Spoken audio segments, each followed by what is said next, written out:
এই দিলের মধ্যে রোগ ঢুকে গিয়েছে। কি ঢুকে গিয়েছে? রোগ ঢুকে গিয়েছে। শরীরের রোগ হয়ে গেলে আপনি ডাক্তারের কাছে যান, ডাক্তারের কাছে যান। হাড় ভেঙে গেলে হাড় বিশেষজ্ঞ যারা রয়েছে তাদের কাছে চলে যান। চোখের সমস্যা হলে চোখ যারা বিশেষজ্ঞ রয়েছে চক্ষু বিশেষজ্ঞের কাছে চলে যান। হ্যাঁ, ব্রেনের সমস্যা হলে সেই বিশেষজ্ঞ ডাক্তারের কাছে চলে যান।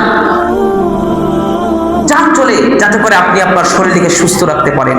কিন্তু আপনার রোগ ঢুকে গেছে অন্তরের মধ্যে, এই রোগকে পিটাতে হলে আল্লাহর জিকির করতে হবে। আপনাকে জিকির করতে হবে, আল্লাহর ইবাদত করতে হবে। যদি করতে পারেন এই রোগকে নিরাময় করতে পারবেন, নচেত অন্য কোনো পথ আপনার জন্য খোলা।